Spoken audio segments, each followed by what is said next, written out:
Okay, welcome to another episode of Kuden Radio. This is episode 302 for anybody that's keeping track.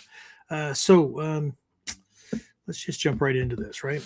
Um, I've been doing some of my own continued research, study, whatnot this week. And so there's an interesting contradiction in the way history talks about the ninja, right? On one hand, they're described as deceptive, right? Dishonorable, untrustworthy, right? And those descriptions largely come from the samurai class, right? And the ruling families of the time. And yet, here's the contradiction, right? Those same families relied on the ninja. They relied on them for intelligence, for information, for understanding their enemies, and managing threats from neighboring daimyo, that kind of thing, right? Even Oda Nobunaga, right, often portrayed as the sworn enemy of the ninja families, used them, right? The Bansenshukai says he referred to them as Kyodan, right? Organized specialty units. It's broader than that, but that's what it's about, right? It's a specialized unit, right? So the question becomes, if deception was dishonorable, why was it indispensable? And more importantly, why does the Bansenshukai begin not with techniques, not with special ninja gear, not with special tactics, but with Seishin, personal clarity, right? In fact, it uses its opening sections, right, to reconcile deception with the very virtues people claim it violates. Because if you don't understand that, then you don't understand ninjutsu. And that misunderstanding is exactly where most people begin. So let's talk about that and more after we get started. So, the big question is this: how are self-defense and success-minded people like us, concerned citizens worried about protecting ourselves, our loved ones, and the things we care about from the monsters we know exist in the world? How do we train in a way that gives us the skills, knowledge, and understanding we need without becoming paranoid fighters or killers ourselves, and yet still allows us to be the hero protector the world needs us to be? That's the question, and this podcast will give you the answers. My name is Jeffrey Miller, and welcome to Kuden Radio. Real training for real people in a real world. All right. We are officially started. Let me shift some things here. All right. So, James, let's do this. Who's on? Who do we have already signed in? Regulars, not so regulars. I see the numbers keep tallying up and whatnot. So I must have hit a nerve with this one in a good way, right? Because you can always tell when we're talking about something that, I don't know, either people assume or that's for later, right? I can do that stuff later, or it's optional or whatever, which anyway. So what do we have? Who do we have? Kyle, Victor, Alan, Alyssa, Technicoic, and Terrence. Cool. All right. Well, those are the people signed in, right? So whatever platform you happen to be on, if you want to sign in, that'd be great. I see some people. It happens all the time, right? People jump on, jump off. I'm wondering how many people at the very beginning sign in because they're expecting like a black-clad dancing monkey demonstrating more techniques that, I don't know.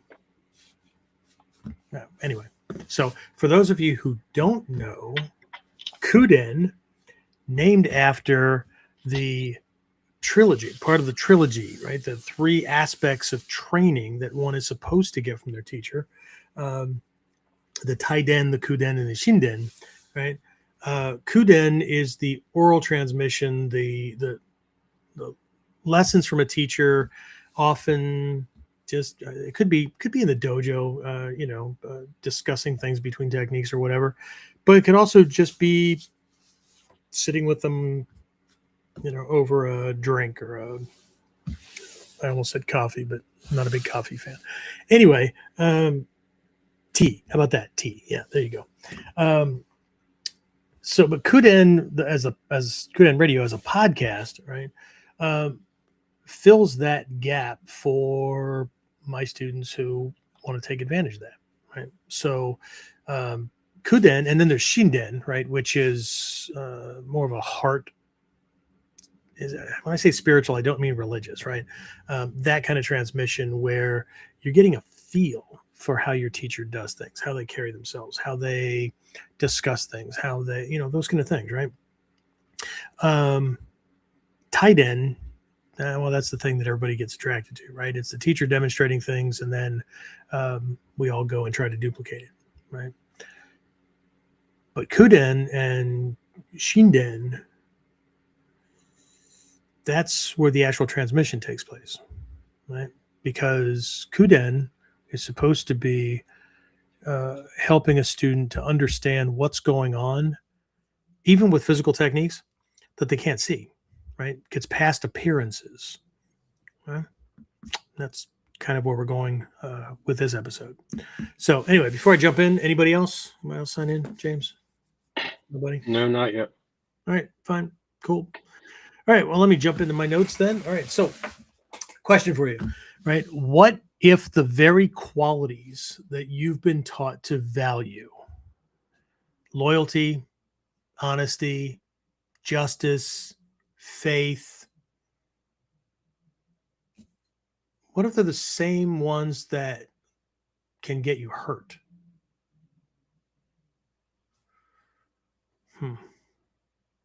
Are these things important? Absolutely, right? As a matter of fact, we're going to talk about talk about them as a setup for things, but where we really want to talk about, or we really want to hone in on for this episode, is in this idea of ninja being deceptive, right? Because most people think that, right? And most people think that ninja were deceptive, dishonorable, sneaky, immoral, right? But what if that assumption, or trying to counter it some way, right, is exactly what's keeping, well, not you guys because you're enlightened, but what's keeping a lot of people from actually understanding ninjutsu? Okay. What if? Because when you actually look at the Bansenshūkai, right, when you actually dive in and start reading, which this was part and parcel of my my current study, right, for the week. When you actually look at the Bansenshūkai, you find something very different, right? It doesn't begin with techniques. The Bansenshūkai doesn't begin with techniques. It begins with Seishin, how you think, how you perceive things, how you make decisions. And yet, people call this the advanced part of the art. But the Bansenshūkai, right, it's 10 volumes, right? Bansenshūkai, 10,000 rivers collected in the sea. The first volume is pretty much a table of contents, but there is an important part of that I'll talk about bits and pieces of it as we go. That is basically questions and answers about ninjutsu. Okay? But volumes 2 and 3 are both Seishin. Right? They're titled Seishin 1 and Seishin 2. Right? We'll talk about that more as we go as well, right? But that's right up front, just like in the Togakure school, right? Seishin Teki Kyoyo, personal clarity, personal development, those kind of things, right? Very first of the 18 skill levels. Okay? Most people miss that or just think that it's, on a list. But these are the things that people want to skip over because they want to get to the good stuff, right? My question is, right, if people are thinking of the Seishin, the philosophy, the insight, the mental skills, right, as being the advanced part of the art, right? How can it be advanced if it's where everything starts? Right. Now, before anybody thinks that I'm on like some soapbox or whatever, okay, I too, a long time ago in my training, right, I was just talking with a friend today and realized that, holy shit, like I've been in the martial arts in total for 51 years. I've been in Ninjutsu for 47 of them. So I say a long time ago. Anyway, so, but here's the thing, right? The Seishin, right? It's not advanced because it comes later. It's advanced because most people skip it. They have to come back to it later to reconcile everything when it's already there. Okay. All right. I'm sure some folks are asking about the Bansenshukai, that kind of thing, or that maybe it just sounds like I'm speaking gibberish because they're not familiar with Japanese, or maybe they're new to it, or they think they might have vaguely heard about this thing somewhere. Talk about that in a minute. James, anybody else on that I should say hi to? Maury's checked in. Said good evening. All right, Maury. Oh, sorry. Anyway. All right. So, for those who may not be familiar, the Bansenshūkai is one of the 3 primary historical texts on ninjutsu, along with the Shoninki and the Ninpiden. Don't worry about it. You don't need to know them at the moment, right?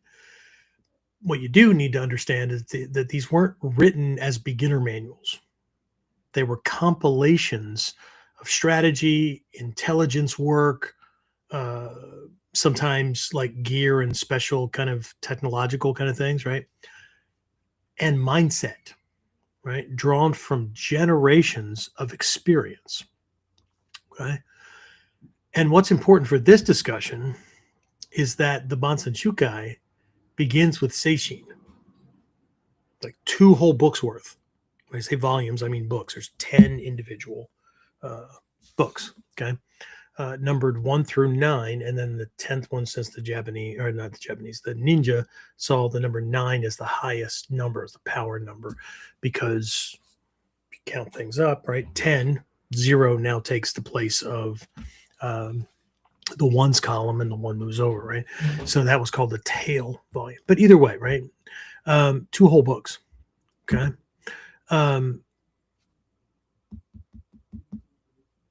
It's a lot of leading off, right? We just ate up what percentage, right? Give or take 20% of the entire damn thing, talking about shit that most people want to skip over. But this should tell us something immediately. Right? And that thing is that the foundation of this art was never just how to fight. It was how to think. Not that they're telling you what to think. Like, be a clone, right? You have to think certain things. No. How to think as in like how to process information. How to not let part of our own system hijack clarity. Those kind of things. Okay? These books weren't written for people learning techniques. They were written for people who were responsible for successful outcomes. Right? This isn't my opinion. Right? This is how the art's always been structured. Right? And that tells us something immediately. Right? Again, the foundation of the art was not just about how to fight. It's about how to think. Right? I had a teacher say something once during a seminar that hit me really, really hard. Right? We were obviously doing technique training and all that kind of stuff, and he called us all in, and he's sitting in Seiza, and we're sitting or standing around and whatnot, and he's discussing this stuff, and he goes, the Densho are full of these techniques. Right? We have 9 schools, so that's just what Hatsumi Sensei had Soke ship over, right? Not all the ones that he had Menkyo Kaiden that are a part of the training as well. But anybody can ape the moves. Anybody can translate it any way they want. Anybody can take something from another art, think what we're doing here looks similar, and make assumptions, right? But it doesn't make it right. Okay. The thing that hit me hard was he said the past masters didn't just pass down techniques on the scrolls. They passed down how to think like them, how to process information like them, right? The techniques were just one device or one vehicle to allow us to do that, okay? Because anybody can look at the step-by-step moves, but what we can't see, what we have to discover is what the teacher is feeling on the inside, how their brain is processing information about distance, timing, angling, avenues, or vectors of entry, reading the other person's intent, all kinds of things, right? We can't see that, right? We can't see that. So, and that changes everything, right? Because if you don't understand how they thought, you'll misinterpret what they did. You'll misinterpret what they were passing down, right? Everybody's got, we all have our own ideas, right? But that doesn't make it doesn't mean that they're automatically in alignment with what the past masters saw or thought or whatever, just because we think it's so. Okay. So, to kind of look at this more practically, right? You can memorize kata, right? You can repeat movement. You can even get good at it. But if you don't understand the thinking behind it, the strategy, the strategic thinking, the tactical reasoning, or the logic, other than just, I'm going to block his stuff and whoop his ass, right? It's quite likely that you're going to apply it at the wrong time, or you're going to apply it for the wrong reason or in the wrong way, right? Or maybe we didn't need a physical technique at all, but because that's all we think about, we gave ourselves no alternative routes for resolving the situation. Right? And that's why Seishin comes first, right? Because perception determines action. Okay? A lot of people, I've got a friend who says this all the time, right? I can think anything I want. As long as it doesn't come out of my mouth or my body, as long as I don't act on it, then it doesn't count. It's not the way it works, right? Perception determines action. Okay. That's a huge part of the Ninjutsu, deception, manipulation, influence tactics within the Ninja Hachiman. But you're not making somebody do something they wouldn't normally do. You're influencing decisions because they already think a certain way. They already have certain needs, wants, weaknesses, fears, those kind of things. And so you're not manipulating them as much as you're manipulating your approach. You're manipulating yourself. right? So that they see what they want to see or what they need to see. Well, that's different. Okay? Again, the Bansenshukai starts with Seishin. Okay? My teacher emphasized how the masters thought. Okay, Hatsumi Sensei tells us he won't teach higher levels to those chasing technique. One of the other books I've been reading, I don't even know if I have it close by. Well, it's the Japanese version over there. Originally was called Hiden Togakureru Ninpo. And then a couple of years ago, a bunch of years ago, it was retranslated, updated just a little bit, but not much. And it was renamed, there's Ninpo Wisdom for Life, right? Still attributed to Hatsumi Sensei, but it was translated or edited by Joe Marantonio, one of the Daishihan and the Bujigan. So in there, he talks about, right, that he won't teach the high-level secrets to anybody who's just chasing technique. Right? We'll talk about who he will pass it on to here in a minute, but all of this is pointing to the same thing. Okay, you're not being taught what to do. This training, right? What you're being trained to do is how to see. It's all about perspective. It's all about, right, what I was taught way early on, that this idea of shizen, right, ninpo ikan, all of these things, right, all point to this realization that the closer we can bring ourselves in thought, word, deed, perception, view, all that kind of stuff, right, into alignment with the way the universe already works, with the way universal law, right, natural law, ikan, the one way, right, which points to, call it dharma, call it Tao, whatever you want to call it. The less friction we're going to deal or have to deal with, and the greater success we're going to enjoy. Okay? But, well, human beings, right? And as our ego runs, right? We don't like to be told what to do, even by the damn universe. So go figure. Anyway, again, you're not being taught what to do, right? You're being trained how to see. Right? How to perceive. Okay? I talked about this a few minutes ago, right? The kata is not the lesson. Okay? People like to pass quotes around the internet, right? Hatsumi quotes, right? The kata is not an end in and of itself. It only indicates where you need to begin. Yeah, okay, right. You ever hear that saying, right? People didn't get the memo. This points to people getting the memo and throwing it away because they nod, but set it off to the side, or even hang it up, right?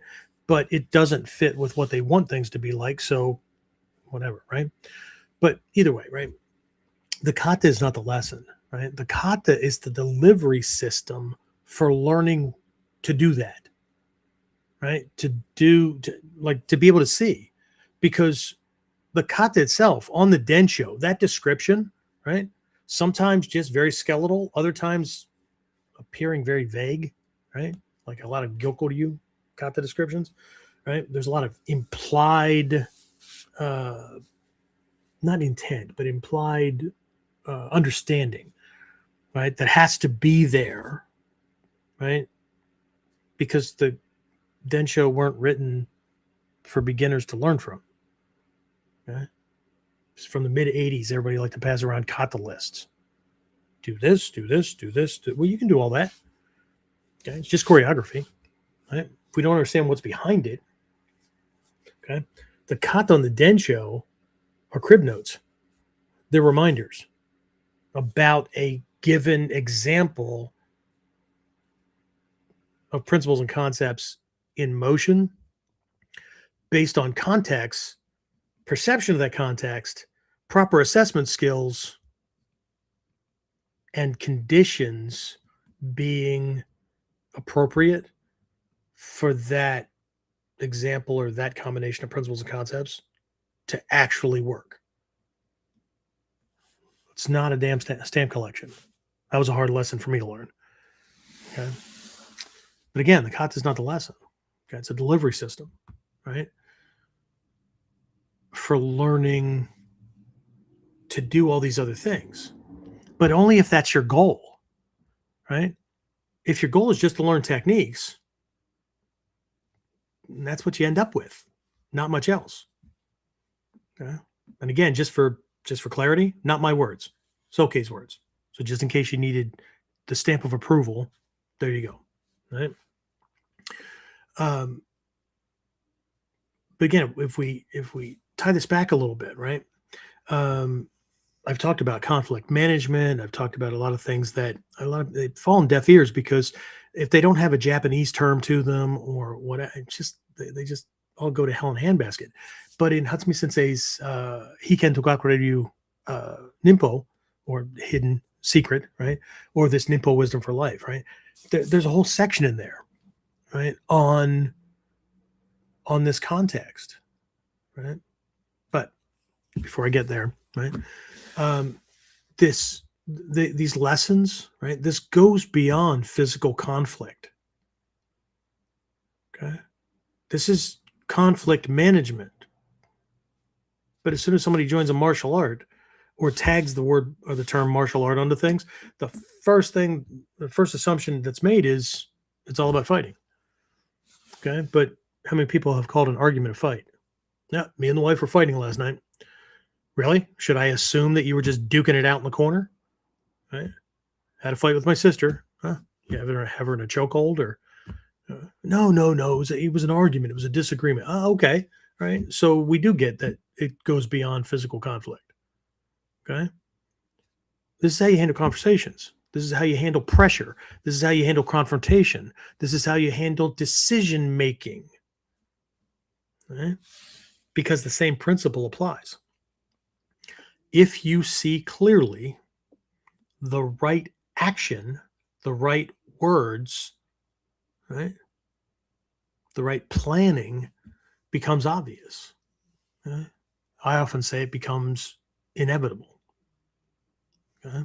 And as Soke has said again and again and again, these lessons, it's not just about martial arts. It's about life. Okay? And this is not a new opinion from him. I say new, he's retired, right? But this isn't something he just made up for this generation, right? Those words, right? That's him teaching legacy. Because the Bansenshukai was written in the 17th century. So the 1600s. Okay? A couple of weeks ago. Right? All right. James, any questions before I keep moving on here? No questions. Comments, complaints? No. Greg checked in from Australia. Oh, cool. Hi, Greg. All right. So the Bansenshūkai lays out 4 critical virtues at the very beginning of this first section of Seishin 1. Okay. And these virtues are loyalty, honesty, justice, and faith. Okay. Well, that's cool. But it also shows that without proper perception, those same virtues become liabilities. Okay? Because loyalty can become obedience, blind obedience. We'll talk about that here in a little while. Honesty can become exposure, right? Well, how can you be too honest? I'm going to take a little break here from these 4 virtues just because it fits. Had a youth student many years ago when I first opened my dojo, and his mom was a clean freak, and that's not subjective. That's not me like, good enough, and mom being cleaner than that. No. Mom had the Department of Health come into her house see, this flies in the face of logic for most people. Wait, mom's a clean freak. What the hell is the Department of Health showing up at her house? Right? Why? Right? Well, because her kids were always sick. They're always calling off from school, all that kind of stuff, right? So the Department of Health shows up because they're assuming the opposite. They're assuming what most people would assume, right? What kind of garbage scow are you living in? Whatever, right? And here they found that she was using industrial grade cleaners to clean her house, right? So the bacteria count and all that kind of stuff that, bacteria, right? No.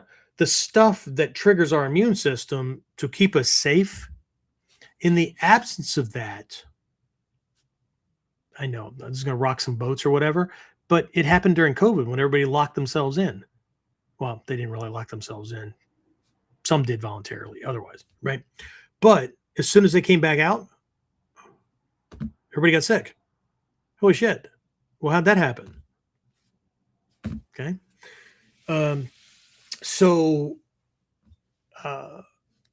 Yeah, she was told it just rocked her world, right? How can anybody be too clean? Because you disinfected, you sterilized your home, and every time your children walked through the threshold, walked out into the world, anything and everything that could attack the human system did. Now, it's happening to all of us all the time, except that her kids had no defenses for it because the place that they were most of the time stripped them of all that. Okay. Anyway, so you can be too truthful at the wrong times. Okay. And again, this is perception. This is not subjective perception. Okay. We're going to get to this, I promise. Okay. But loyalty becomes obedience, honesty becomes exposure, faith becomes denial, and justice becomes rigidity. Right? This is the law. It's black and white. Okay. That kind of thing. Right? But the problem isn't virtue. It's the blindness, right? That can often accompany that thing. Okay. And this is where deception comes in, right? It's the promise I made with the title of the thing, right? Why the ninja used deception. Okay. This is where deception comes in. Not as trickery, but as control of perception. Sensei, what's the difference? Because we're now going to split hairs. No. I'm very careful with my words, especially during this episode, because I don't want this to fall back on, well, these are just tactics. This is just one way to explain it so I can wink, wink, nudge, nudge, get away with shit, that kind of stuff. No. Let me be very firm here. The ninja didn't use deception to get away with something. He used it to ensure the right thing happened. Deception itself is not the goal. Clarity of perception is. Deception is only used when perception demands it. Right? And this is where people get lost. Even when using like Kyuju's Tenkan Ho, right? Disguising truth and falsehood, right? Like it has to be done because this is ninjutsu, right? But a ninja knows that perception is always happening. It's a part of our mental processing of ourselves, the world, interactions, all that kind of stuff, right? Perception is always happening. So we could control it if necessary. But here's the thing. We may not have to because the opponent is already controlled by his or her perceptions, just like you and I are. And perceptions have already been controlled by outside forces, experiences, our past, or whatever, right? We just call them something convenient like habits. Okay. But habits aren't just like, picking your fingers or drumming your fingers or who knows, right? we also have these mental habits. Even modern science has shown that, 95, 98% of the thoughts we have every day are the same freaking ones we had yesterday and the day before that, and the day before that, and the day before that. I don't know what insanity is, but it sounds pretty close. We just don't know it. Anyway, so we'll look at a couple of examples about how that happens in a bit here, right? But for now, let's shift a bit, right? But even before we do that, any questions or comments? Anything else, James? Before I keep rolling on. Greg said, my old teacher once said, if you are here to learn to kick and punch, you are like sitting in a car in the back seat looking out the back while it's driving down the road. You're missing a whole lot more than just punching and kicking. Yeah, and anybody's ever learned how to drive? James, you learned how to drive, right? Remember the thoughts for years, leading up to finally getting behind sit behind the wheel, right? And how many of those things came crashing down about this is easy. I've been watching somebody else do it, right? You turn this, you step on that, whatever, right? And shit, it was not as easy as we thought, right? It wasn't what we thought it was, right? I've got to pay attention to more than the road. I got these mirrors. I got people talking to me. Remember that, right? Mm-hmm. Unless you were perfect right off the right. So I mean, just stepping on the accelerator, step on it, because some people are cautious. I was cautious, right? So step on the accelerator, and nothing. The car wasn't even moving yet, right? And my instructor was like, "No, more pressure, right?" And I'm applying more pressure, but I didn't realize how much the internal anxiety was firing other muscles to keep that from happening too much. And then when I finally did get the pedal to move, and he has to stomp on his own brake over there. Just the surprise at the difference between standstill and go, or, whatever. I've heard that some people just stomp on the pedal and that doesn't go well. But anyway, let's take a look at, again, volumes 2 and 3 in the Bansenshūkai. 10 volumes. Volume 1, again, pretty much table of contents, right? And then there's this questions and answers about Ninjutsu. I highly recommend reading this stuff. But volume 2, Seishin 1, volume 3, Seishin 2, there is a difference, right? It's not just a tactics manual. Okay, I would go so far as to call the Bansenshūkai a complete operating system for survival, and the Seishin sections are the core of that system. Okay, so again, where volume 1 does its thing, right? Volume 2, Seishin 1, we could see that as foundation of mindset, foundation of ethics, foundation of perception, right? The reason that these skills are not just important for living or conflict management or whatever, but for understanding what the hell it means to be a ninja, right? Because God and everybody else knows how many different versions people have been fucking throwing together over the years. Okay. Anyway, so Seishin 1, volume 2, right? Again, it's the foundation of things: mindset, ethics, perception. Volume 3, aka Seishin 2, is application of that mindset. And here's the important part. It's always the important part. The application of that mindset under pressure, under counter deception, and uncertainty. Okay. So most people think ninjutsu is about movement and tactics. But Bansenshukai makes it really, really clear. Those things are all downstream of the mind. Everything that we do is downstream of the mind, right?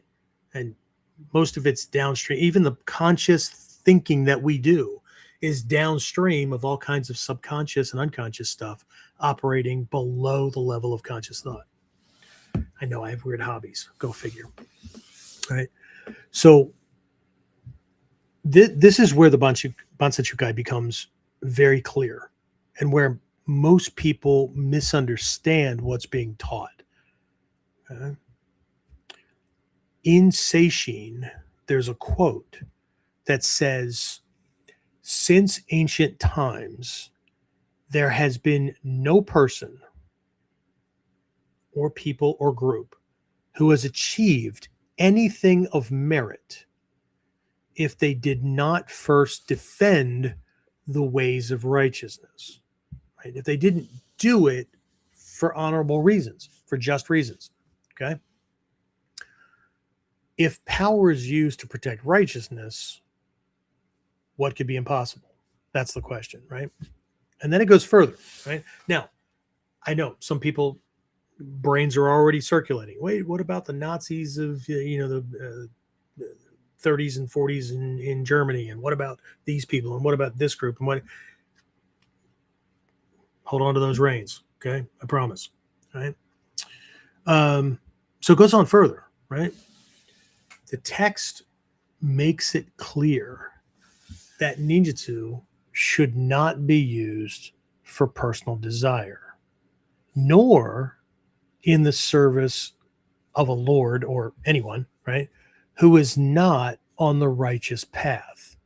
That means not using it for an overbearing spouse who just wants shit their own way, and you're going to figure out how to make it happen, or a boss who, whatever, right? And if you turn your back on that principle, right, it's very clear about this. If you turn your back on that principle, even if you succeed for a time, this speaks to those groups and those periods in history where, right? Even if you succeed for a time, in the end, harm will come to you. Okay? This is actually summed up in the Shinto, I don't know if anybody knows this or not, Shinto prayer that's done at the beginning or part of the beginning of Bujinkan class opening and closings. Chihaibu kame no oshiwa takushi ni tarashigi kokoro o mimomoran. Probably butchered that. I haven't said it in quite a long time. But there is this Shinto device. It kind of looks like a broom or mop made out of grass and banner kind of material and whatnot. You'll see Shinto priests carrying these things and kind of shaking them and whatnot, right? So within this poem, or within this phrase, right, there's this idea of the shaking, right? And what you're doing is you're purifying an area, right? And so where it's pointing to is, if you do this stuff for the wrong, there's this whole poem that comes before it, right? If you do this for the wrong reasons, you may succeed for a time, but in the end, it'll all backfire on you and you will fail miserably. Okay. So the whole idea, that whole phrase about the 10,000 shakes and all that kind of stuff, is I'm shaking off delusion, misguided desire, egocentric, whatever, right? To be able to see clearly. Okay. And then, right, if we continue going through this section, right? And then the Bansenshukai says something that seems contradictory at first. At least it did to me, right? It says, well, it did to me way back in the day, but it says you should only tell the truth and should not lie or deceive, even in small matters in daily life. Okay. So here's the thing, right? Hopefully this explains the why ninja use deception, right? But let's start with a question, right? Why would a text that supposedly teaches, and it does, right, that teaches deception in warfare, also insist on truth in daily life? If to be a ninja is all about deception, then what gives?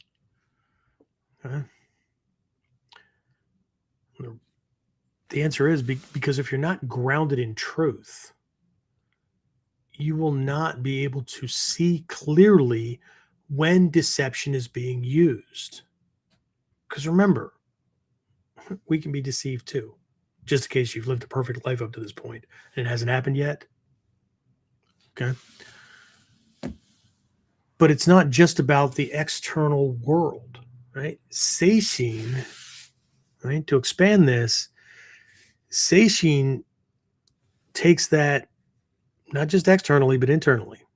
Okay. Not being able to see clearly when deception is being used. That includes when we deceive ourselves, right? You will lie to yourself.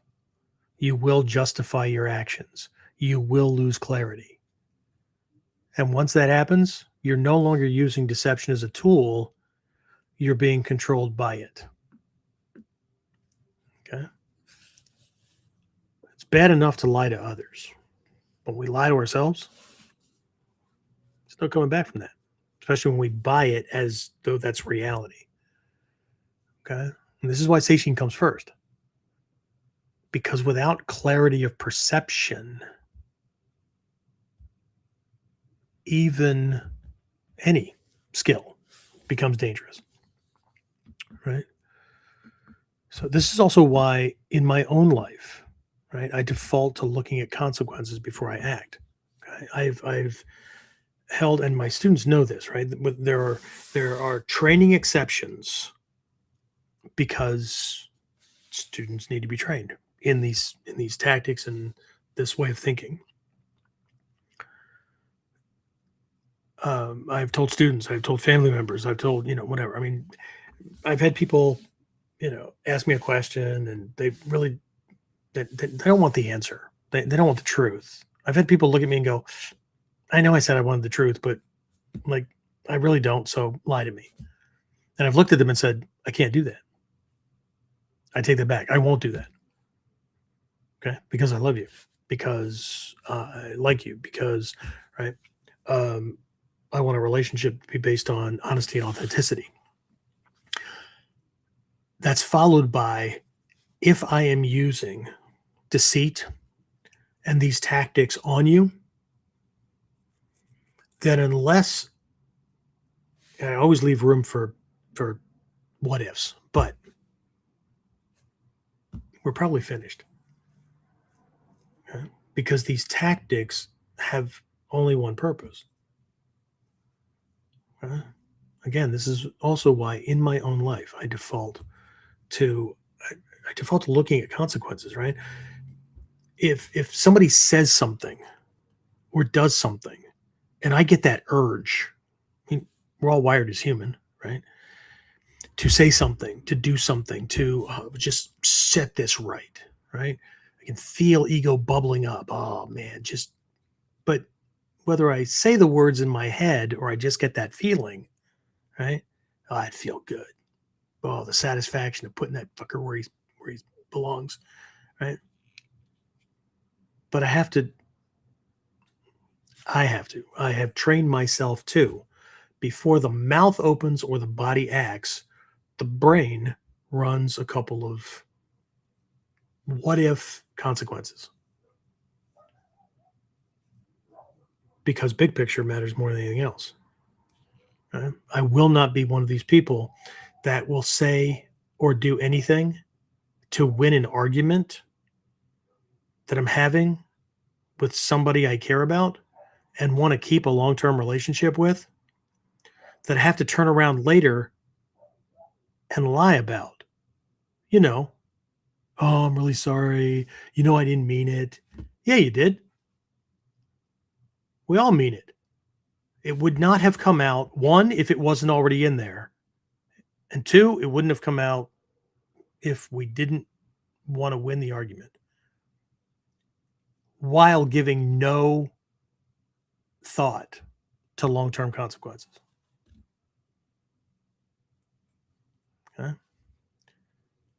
Because without that clarity, it's very easy to justify the wrong action in the moment. And people do it all the time, right? Well, I wouldn't have done that if you wouldn't have, or right? My inflection. Maybe people aren't that, they don't sound that petty, right? But deception without clarity is just self-deception, right? Well, I did it because I needed to set him up for, really? Okay. And then when you get caught, then what? Okay. Because it takes a lot more to design a deception that has to have a plan B, C, and D for plausible deniability than it takes to recognize certain elements in that situation that, should deception be necessary, usually it's not, usually just guidance is necessary. It doesn't look like deception. That's Ninjutsu. Right. So all of these skills give you power. Right? All of them. Everything else in the rest of the Bansenshūkai and the Shininki and the Nippiden class, whatever, right? They all give you power. The purpose of Seishin is to determine whether that power is used correctly or it turns against you. Right? The ninja was not trained to deceive others. He was trained to avoid deceiving himself. That's why Seishin's up there. Okay. Yeah, but there's all this stuff about deceiving others. If we came at that from not a different perspective, but if we came at that from the what if, like I often teach on the 5 needs and the 5 weaknesses. Okay. I didn't give those to him. Okay. If I exploit a weakness in an opponent's fighting stance, I'll talk about one of those in a minute. I didn't tell him to stand that way. And it's not my karma that he doesn't recognize the opening that I'm about to enter on. Okay. But from his perspective, he could see me as cheating or whatever. Again, I'll talk about more of this stuff as we go. Right. Again, I've lived this lesson long before I ever read the Bansenshūkai. Right. Told students, told family. Right. So here's the thing. Daily life, truth as default, clarity, conflict, warfare, right? Now what we have is perception management when necessary, because that's what deception is. Okay. From the ninja's perception or science, right? It's not conniving and all that kind of stuff that leaves a trail, leaves evidence, right?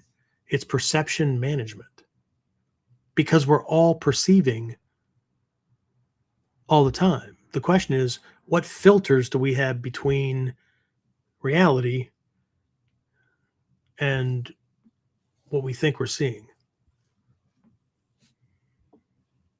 Okay. So I'm not saying that I don't lie. I'm saying that I protect clarity as my baseline, so that when I must act decisively, I'm not confused between the two. During Webboard Wednesdays and during past Kuden episodes, I've discussed the Kyojutsu Tenkan, right? The disguising truth and falsehood. Right? The biggest lesson that people miss when trying to learn that stuff is the necessity for knowing truth, for being clear about what is actually real. Then we can extend that to what's real for this person, right? What's a lie to this person? That kind of thing, right? That's what I mean by managing perceptions. Okay. Way too many people try to execute on Kyujutsu Tenkan, disguising truth and falsehood, but they themselves apply Kyujutsu Tenkan to themselves all the time. Okay. So this, and my Mikyo students should pick up on this quite readily, right? Even though this is not like Mikyo was dropped into this thing, right? It's why the Togakure Ryu Seishin Teki Kyoyo, I got that whole book on it, right? Might have included and did include Mikyo and stuff like that later, as it would have been like assimilated in kind of thing. But this is the core stuff, right? So the real principle is honesty first in all day-to-day engagements, interactions, those kind of things. And I'm only going to employ these tactics when I need to produce results in the face of someone who is doing bad shit. How about that? Okay. So, again, if, like I said, I tell everybody that I default to truth, right? I'm not going to use these tactics on anybody I care about. Okay. Students, that's subjective right there because it depends on the lesson. I have told my students, I will lie to you. I will demonstrate a flawed technique, right? I will do all kinds of things that Hatsumi Sensei has done, right? Because the student needs to pick up on certain things, like a person can mean something in the moment, but conditions changed. Be flexible, be adaptable, right? How else will I know whether or not you're actually paying attention and processing things, or you're just being a blind disciple out of loyalty or whatever, right? If I don't toss something out at you that you have to reconcile, okay? But otherwise, see, I'm even being honest. I'm warning students ahead. Hatsumi Sensei's warned students ahead, and then when they found out that he did it, they saw it as a cheap, dumbass, underhanded trick. I had one friend who jumped ship immediately, and his thing was, I don't pay him all this money for him to lie to me. I pay him to give me the lessons. He was giving you a lesson.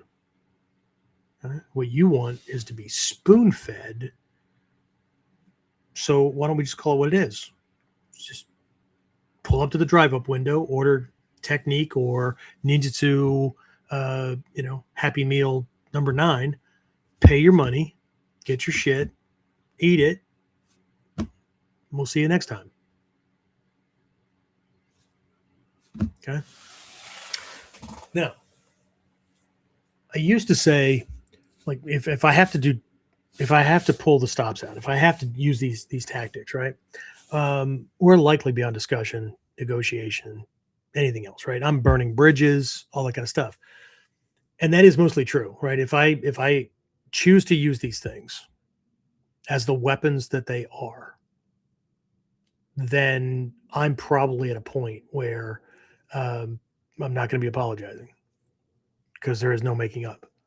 But while that's mostly true, I still don't let it become absolute, because sometimes strategic ambiguity, right, vagueness, still preserves options.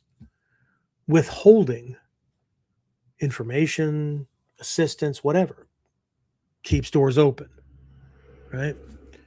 Need some time. Let me think about this. That kind of thing, right? Controlled communication can de-escalate a situation, right? I've been known to push somebody's hot buttons to the point where they're so pissed off they won't talk to me for a couple of days. Yeah. Because I need to get out of the emotional state so I don't act from that perspective. And it would be helpful if I got that person out of the same position as well. But saying calm down is probably not going to work. So, you want to be explosive? Here's a little extra. Okay. Except I'm not just going to be yelling and screaming. It's going to be a targeted attack against something that puts that person into escape mode, or so pissed off at me they don't want to talk to me. Perfect. The argument stopped, or at least stalled long enough for two people to return to a rational place that they can now re-engage without all the other shit going on. Okay. So I don't want to prematurely lock myself into escalation or completely damaging things or whatever. Okay. My wife always says that I always say the art has made my fuse really, really, really long. My wife says some days it's too long, but there's also that tactic of giving somebody enough rope to hang themselves. You deceived me. You made me do it. No, but I wasn't going to hide the rope. Okay. You can blame me for messing you up,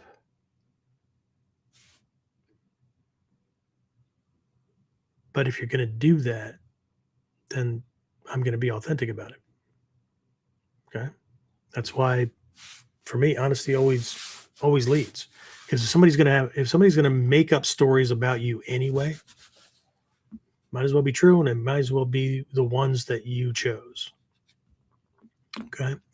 So instead of me saying I won't lie unless, right? How about if what I'm currently describing it as is I maintain truth as my default, right? And I only alter perception, somebody's perception, right? I only influence things when clarity, safety, or outcome requires it. Okay. I would rather maintain status quo. Okay? But in this way, right, I stick to the virtues. In this way, I maintain discipline, flexibility, more importantly, responsibility. So I was taught a long time ago. This was in Ninjutsu. Whatever situation I find myself in, positive, negative, destructive, helpful, whatever, I am to some degree also responsible for that just as much as the other person. Or they may be 90%, I'm still 10%, whatever, because I was there, I engaged in it. And that's a hard call for a lot of people to make. It's a big pill to swallow, because we want to claim responsibility for the good stuff, but it's always somebody else's fault when bad stuff happens. Okay? But authenticity and truth requires that we look at what was our thing. Even if it was, I had an assumption that led me to trust this person. I missed those cues, right? We always, oh boy, looking back now, there were all these signs. You probably, the truth of the matter is that we probably saw the signs then too, but we wanted the relationship, or we wanted the benefits that we were getting out of whatever was going on more than we wanted to see truth or to act on truth. Again, big pill to swallow. But according to the Bansenshūkai, it's ninja are not deceptive and all this kind of stuff just because they're low life, underhanded, whatever. And a lot of people try to avoid all this part of Ninjutsu because of that misunderstanding. Okay? So the biggest risk in this whole thing isn't deception. The biggest risk is using deception while emotionally triggered. Because when we do that, it becomes ego, it becomes retaliation, it becomes justification. It's not what we think it is, right? It's not strategy. Okay. And so what the Bansenshukai is pointing to is if you can't stay clear, you shouldn't be trying to be clever. Okay. If we can't stay clear, we shouldn't be trying to be strategic or tactical or whatever, because the emotional drive taints clarity. Okay. Again, not my words. Modern neuroscience, psychology, all this stuff. Okay. So this is exactly what the Bansenshukai is warning about, right? It's warning that if you're not grounded in truth, you become inconsistent, you become unclear, and eventually you become deluded. Okay? So again, in my daily life, I don't lie or deceive because clarity matters. If I ever have to alter perception, it's not for comfort, it's not for ego, it's not for advantage. Okay? Using this stuff is not always comfortable. As a matter of fact, in the Bansenshukai, there is a passage about being uncomfortable, using the correct tactics because they're necessary, but having to get over that because they're necessary, not because they feel good. Okay. Again, right? If I have to use these things, it's not for comfort, it's not for ego, it's not for advantage. It's because the situation has moved beyond normal interaction. Okay? Everything else has failed. Okay. The other big reason that I avoid these things is because I'm very good at them. Okay. But again, before anybody thinks that, like, just restraining myself from being this, con man or whatever, right? Or before anybody decides that that's going to make a really good sound bite, right, to use against me publicly later. Trust me, it's happened. Right? Happens all the time, right? Most people in today's world are led around by sound bites. Very few, way less than 1 in 300, will actually look up the speech or the interview or whatever, right? And even those things have been found out to be edited or clipped or whatever, and big old chunks removed and stuff. So, right, we got to be careful, right? But when I say those things, right, I really avoid using these things unless I absolutely have no choice, right, because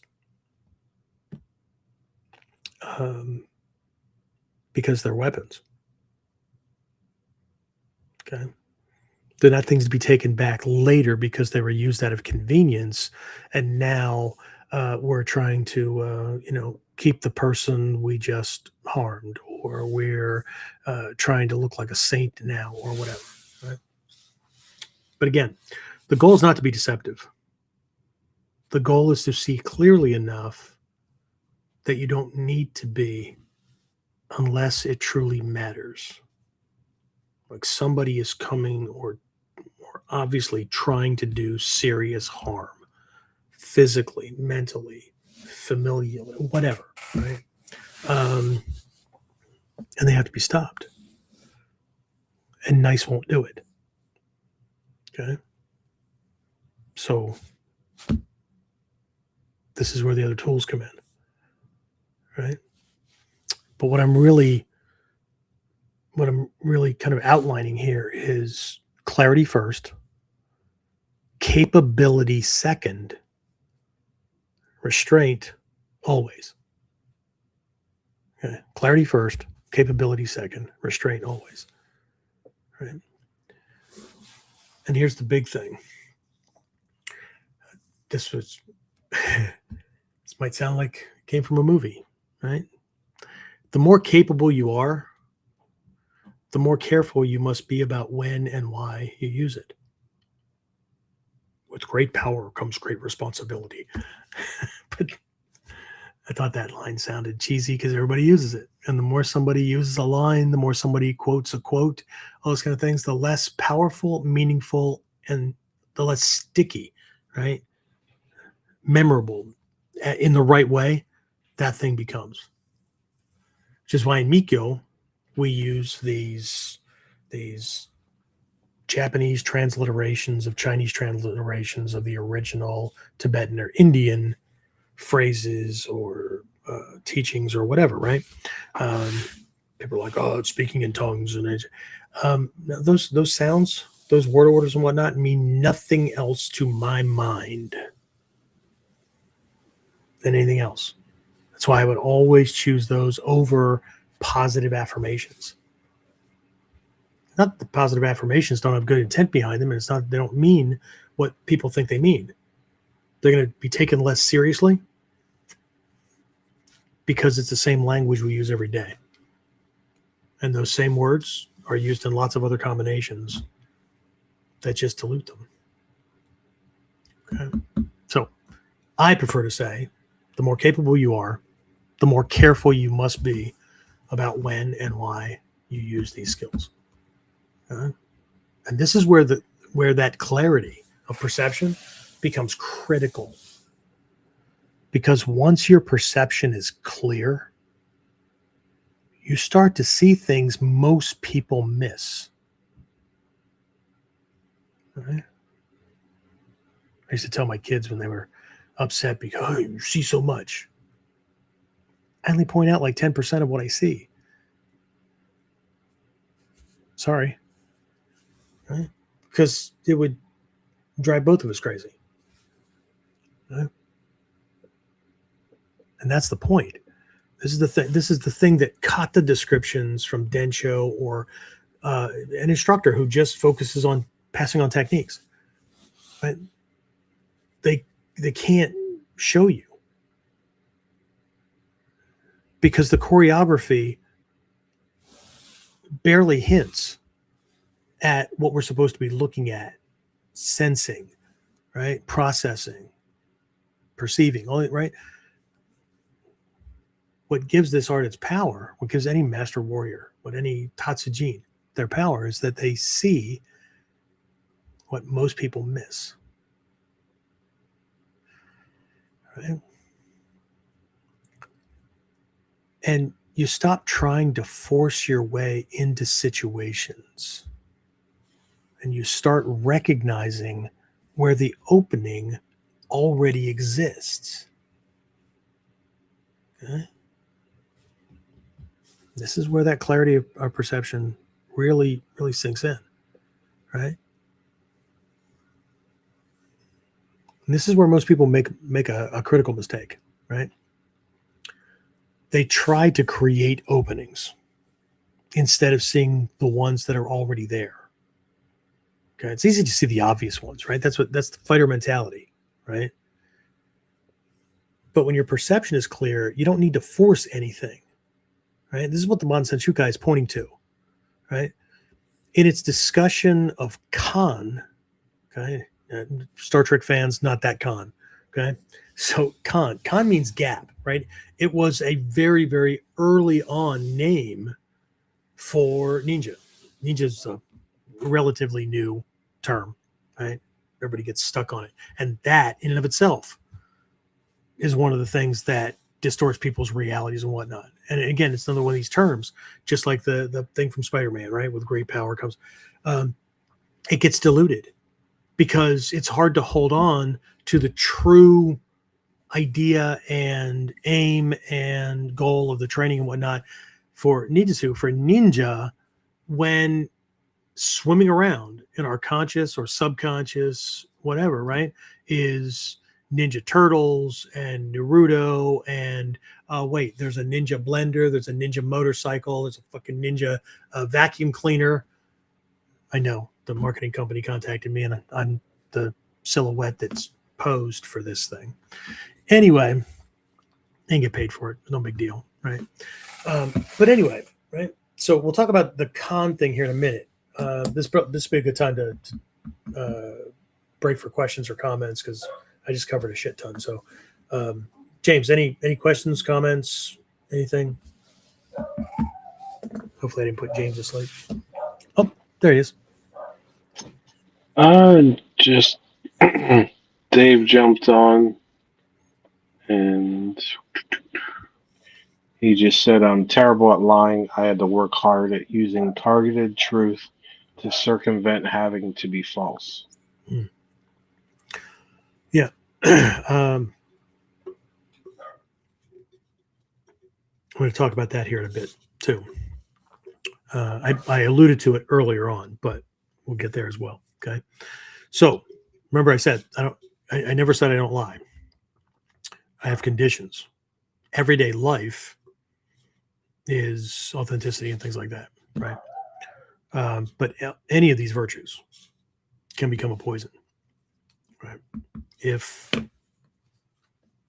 right, there's loyalty.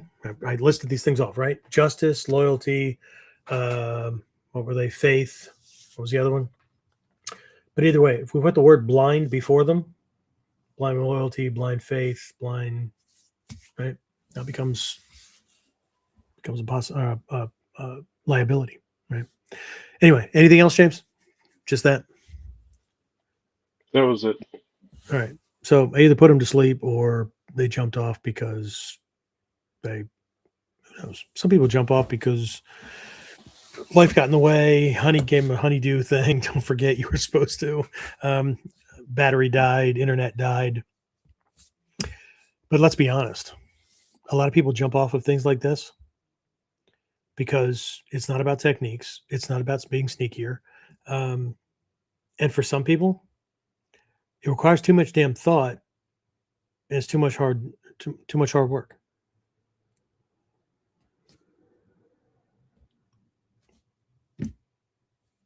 We never said it was easy. We only said it was worthwhile. But the other thing that jumps in as well, and I just made this reference again in class, was it last week, the week before? Kyle probably remembers, where I was talking about some people are not cut out to be in Ninjutsu because in the Bansenshūkai, right up front in that Seishin section, right? Don't use this stuff for your own self-benefit. That includes bragging about it, needing people to know that you produced these results or you did that thing or whatever, right? That doesn't mean that accomplishments won't come about. That doesn't mean that people won't point to you and say, hey, this person is. Not that. I'm talking about like, I kicked his ass. Right? This is no different than the modern intelligence world, right? At Langley, CIA headquarters, somebody dies in the line of duty, right? There's a wall in the atrium, in the entry area, right? Has these gold stars on the wall, right? No plaques, no names, no job title, no died doing this thing or whatever. They're blank. Only their family and colleagues know who they are and what they did. There's a lot of people that are saying they're doing Ninjutsu. They can't do that. They need to be the man or the woman, or they need to be seen for. But there's a lot more power in anonymity than there is in fame. Because, man, do people paint a target on your back. How about it, James? The more this stuff comes out, right, the more the basement dwellers need to throw their comments out or just doing their wild, crazy shit. So, but somebody's got to do it. So here we are. Anyway, all right, let's jump back into things before my monster has run its course. It's been a long day. All right. So let's jump back into the Bansenshūkai. There's a question early on, right, about the meaning of kan. Okay? Again, one of the earliest words used for ninja. There's supa and yushi and all kinds of things, right? But it's one of the earliest words, okay? again, long before ninja was ever used, right? So this kanji, right? And there's even a discussion about it that sometimes it's written this way, right? And sometimes it's written this other way, right? Sometimes it's written using the term or the kanji, which actually means power. Other times it's written as the kanji that means gap, right? Kan. Um, there's two kanji characters that make this up. Okay, one is seen in the kanji for jutsu, method, way, path, that kind of thing, right? As opposed to dole, and it's a gateway. It's a gate. Okay, and instead of this other kanji in that points to stepping on and traversing, right? This threshold kind of idea. In the kanji for kan, the gate is kind of wrapped around. It's like a box kind of shape, right? It looks like two flags pointing at each other, actually, for a lot of Western minds. And then within that, there's the kanji for the sun. Okay, like in the sky, the sun. Okay? And what that's alluding to is not just the light coming through the gap or through the gate, right? Remember, this means gap. Okay. So the meaning behind this kanji, what it points to is even the smallest crack in the gate, right? The light comes through naturally. As soon as that gap appears, psh, the light comes through. There's no force, there's no effort, there's no need to break in, right? And that's the principle. Okay. Properly understood, right? A ninja operating from this kan base perspective doesn't need to force entry, doesn't need to set it up, doesn't need to, do distraction tactics or whatever.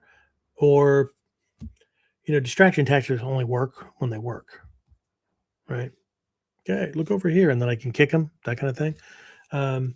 And that's a big thing that people miss in the Seishin, right? Sometimes also references the Gogyo no kata, right? Kuno kata, right? Void example, right? High uke nagash, rear hand lifts up, leg kicks them, right? As one variation, right? There's three different core variations of that. But people, students see that as, oh shit, that's where we got started with Kyujutsu Tenkan, right? Disguising truth and falsehood, right? Because I'm distracting him, obviously, right? And then delivering the kick. Okay. So what people miss, right? Because we've got gaps in our own perceptions too, right? Because if we assume that when I lift the hand, it'll distract him, so the kick will land easy. Okay. What we're missing, the gap in our own perception, is that I'm supposed to be fucking paying attention to him when I do that thing, because if he's not distracted, he'll see the kick come. So I might need to extend beyond that, deliver the kick, recognizing that he might deal with it. And so now that becomes the feint. I put it down and can come in with this or something else or whatever, right? What people are missing is that it's the discernment, it's the perception. It's not just going through the moves. The move isn't magical, right? Is there a high likelihood of success? Yes. Given conditions, given his attention, those kind of things, right? So great.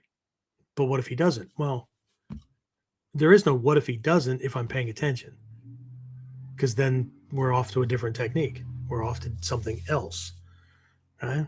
The problem is when I get my own self stuck in a belief that this is all there is and this is guaranteed. Look how cool I am. Okay. So again, with Kan, this reference, right, based on the way kanji are showing and the way it's outlined in the Bansenshūkai, right? The gap is already there, right? You only need to recognize it. The problem isn't the gap, it's the gap is there, but he doesn't recognize it. You can't exploit something that's covered, right? If there's a gap and he's paying attention, that's bait. That's not an opening. All of our kamae show openings, but they're not openings. They're traps. Anybody that's learning the kamae and has not recognized the open windows, then for you, they're open windows. Okay? But if you truly understand them, they're all traps. Okay. And that also points back to the Seishin Kuno Kata, right? Being as because I used to think, right? Oh, shit, that's my introduction to Kyujutsu Tenkan. No, Kyujutsu Tenkan is in all of our techniques. It actually starts with Chi no Kata. There's not a class for that. But, right? Until we train our minds to be able to see these things, not memorize something. So when I see it, oh, right, then it has to be exactly that thing. No.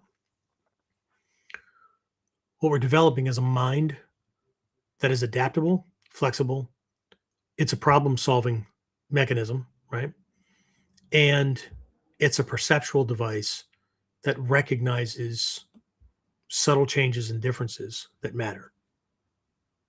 Okay? That's why we can say that we see what most people miss. Okay? I've got a couple of examples, fight examples for those here coming up. One specifically. All right. But my point here is that most people train like this, right? When it comes to openings, right? Most people train like this, right? They train to create an opening, to psych him out, to trick him, right? To force entry. But the ninja trains to see the gap. Just like the analogy with the kanji, right? The gap forms. The sunlight comes right through. It doesn't pick the lock. It doesn't wait until the gate collapses or somebody opens it. I'll wait patiently until somebody comes out, right? There it is. Okay? As soon as it forms, the sunlight pierces through. Okay? But not with force. She's in. It's natural. Okay? Mrs. has been pointing to that for decades. It's all about natural. This is natural. This is natural. This is natural. Okay? What's natural is that the gap is already there. Okay? This is what most people miss. The skill is not getting in. Even if we were infiltrating a place, the skill is not getting in. Right? That's the fighter mindset. Right? That's struggle based. The skill is not in getting in. The skill is in recognizing where entry already exists.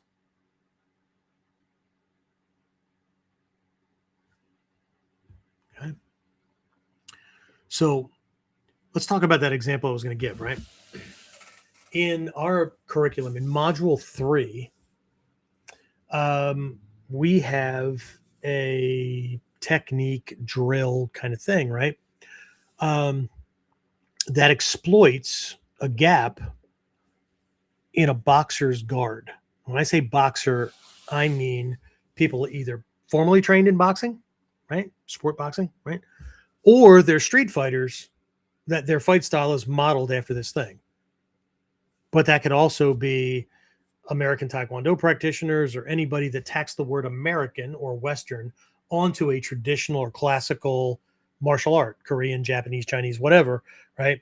Which is usually a hint that they took some of the old stuff that they didn't understand or they saw as a weakness, or they had an affinity for boxing and more of a modern Western approach to pugilism and stuff like that, and replaced it.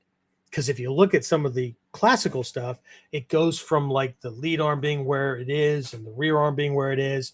and then you look at the American version, right, or the Western version or whatever, and then suddenly the hands are up in a boxer's guard, right? Typical Western fighter's guard. Okay, forearms up, right? Most people don't see that as a target, right? We teach our students to punch the forearms, to target the bones of the arms, the wrists, the backs of the hands, the fingers. Okay? Why didn't everybody do that? Okay? Because in boxing, with gloves, it's not effective. Doesn't work. It would never work. So the assumption becomes that's not an opening. But remove the gloves, go knuckle, bone to bone, everything changes. Okay? This isn't a lesson about what to hit. Okay? Although I know several minds may have jumped right to that, right? Already. Right? This is not a lesson about how to take advantage or hit a boxer or whatever, right? It's a lesson about what you're able to see. Because if he doesn't understand that and he keeps his arms up, but you don't see that as anything more than a guard, and you've got to get around it, through it, over it, under it, whatever, you can't see it either, then it's not a gap. Universal truth, it's a gap.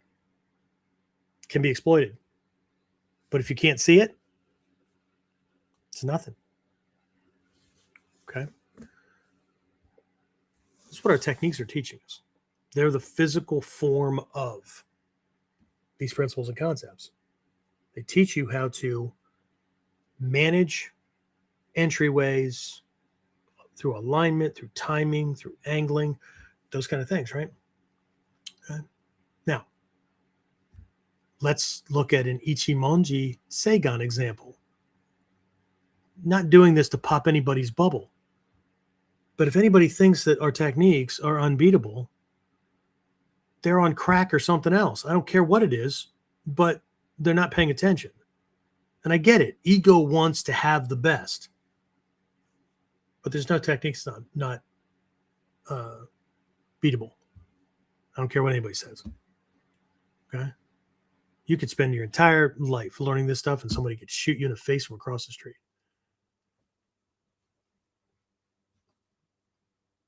But that's not the point of training. Not to not get shot in the face. The point of training isn't invincibility, because we're all easy to kill, right? We're all marching one step at a time toward our death anyway. Okay? It's not about invincibility. It's about being harder to kill in any given instance, right? Not making dumb mistakes that get people killed. Okay. But here's the thing.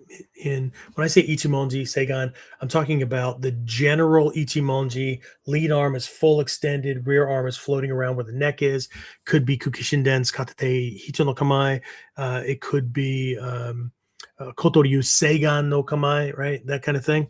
If you don't know these and you're new to this, a quick Google search should show you, right? But here's the thing.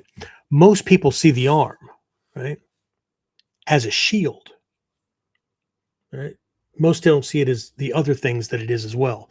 A probe, a distance regulator, that kind of thing, right? They see it as a shield, right? Something that has to be moved or overcome, okay? But the gap is already there. There's a weakness, right? This is taught in the Kotoryu minimum. It's also taught in Takagi Yoshin, which is why Takagi Yoshin stuff only in the Shoden levels, when people are first introduced to things, is taught nose to nose, toe to toe. Right? One of the secrets of the Takagi Yoshin view is attacks are done at an off angle during a passing by kind of thing. They're never done straight on. Anyway, that being said, right? Most people see it as a shield, right? Would you like to know what the gap is, what the weakness is? It's that slight bend at the elbow. Right. It's right here. There's a bubble right here. Okay, there's a space. Right. For those of you on audio only, I just kind of drew a kind of an egg-shaped space just above the cleft or the crook of the elbow, straight out. Right. Again, this is anatomically straight. People that do this, right, actually put a musodori on their own shoulder. So there isn't overdoing it, but there's also a doing it that way and then kind of because your body will reset to create momentum. So I'm not splitting hairs here, right? Okay. Now, that slight bend, okay, is protected behind the forearm and the hand. Great. Okay. But that slight bend still creates a physiological limitation for the upper arm, right? For the lower arm, you can't bend your arm to get back in and around to cover that space. For the upper arm, that pressure applied here, right, affects the head of the humerus and the AC joint and creates a weakness.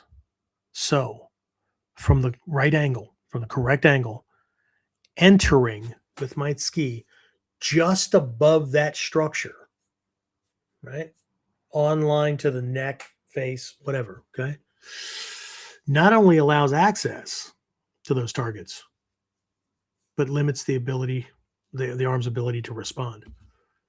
Okay. So that gap was never created.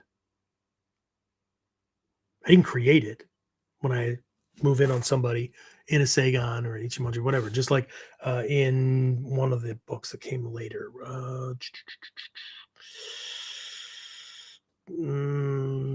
Grandmaster's Book of... no, it's not that one. It is the... Ninja and Their Secret. No, it's not that one either. Anyway, there's this book. Hatsumi Sensei is using Stephen Hayes as a new kid. And there's one of them where Hayes is in Seigan. Hatsumi Sensei slides in just enough to do this little Gyokko style back fist to the bones of the back of his hand. Pow, right? Well, take out my stuff, right? Causes that pain response to get that arm, and then he can just move in. Okay? Hatsumi Sensei didn't build sensitive bones in the back of Heisan's hand. They were always there. The vulnerability was always there. Okay? We can only see what we can see, right? But this attack, let's go back to the boxers thing, right? Now that I pop people's Kamai bubble. Let's go back to Kamai. Let's reconcile that with this boxer thing.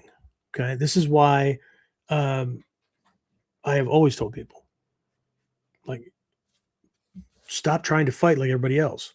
I know that everything has morphed and whatnot from Edo period on, and even the Japanese now fight Western style. And I don't care. Okay. This stuff was built for a reason, and there's strategic and tactical reasons for doing it the way it was built. Beyond preference, okay, beyond style. It's never a factor, right? So we have already recognized, right, with this boxer kind of street fighter kind of thing, right? Bones of the fingers, the hands, the ulna, right? Hit these things, right? It'll cause them to collapse. It'll cause them to change angle. It'll cause him to put more distance between me and him. And now he's outside of his optimal range, right? So now he can't reach me with a jab. He can't, right? There's all kinds of shit that are going on. Or I'm going to push him over the limit where he's going to throw away whatever logic and fight style he has.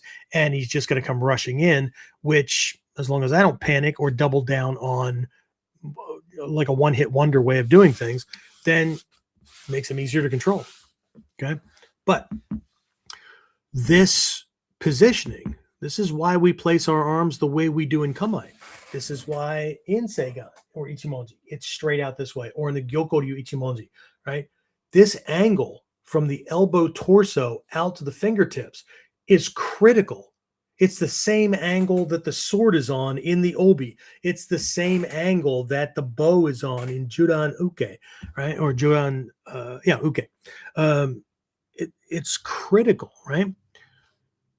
Not because the arms can't be attacked, but because they're harder to access from the angles that we control. Okay? Kamae doesn't eliminate weakness. It organizes it and makes it easier to manage. Okay? Kamae doesn't remove the gap. The gap is the forearms being a target because they could still be kicked, whatever, right? Doesn't remove the gap. It shapes how that gap is perceived and accessed by the person we're trying to control. Okay? And the position of the arms deceive him already.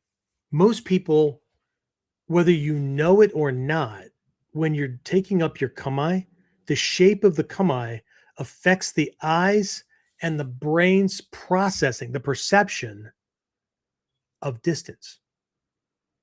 Unless we fuck around with our kamae and we do it our way instead of the way it's supposed to be done, because we don't recognize that certain things are an attack on the eyes.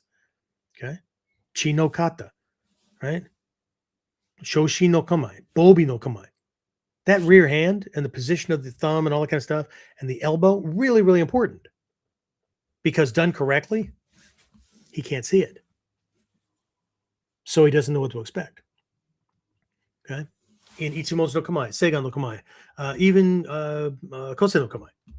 The angle of the arm and the position of the hand relative to the eyes disguises the length of your limb. So he can't take proper distance.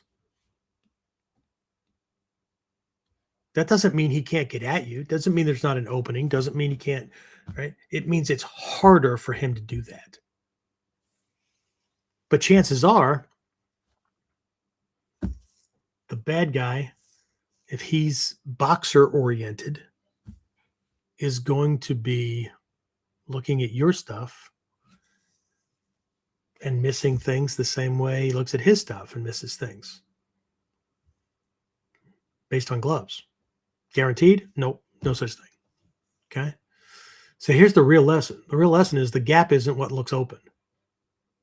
The gap is what hasn't been accounted for. Now roll that back to the use of the kanji or the word kan, gap, for ninja way back in the day. The gap isn't because it looks open or it looks obvious. A spy that looks obvious is dead. Okay? The gap, the kan, is what hasn't been accounted for. I have a sweatshirt that I bought that I thought summed this thing up perfectly well, except that people read it and think that I'm challenging other people. What it says is, underestimate me. That'll be fun. But here is an old, fat, bald guy wearing what looks like a challenge to the young, buff fighter types. It's a mixed message. People think I'm somehow deluded because I'm Occidental, not Asian. I'm old. I'm overweight. So where's the gap? The gap isn't in me being those things. Am I slower? Am I da-da-da? Yeah. Do I have to do things to make up for them? Yeah. But where's the gap? The gap is in their perception about what a ninja or a fighter or a martial artist or whatever is supposed to look like.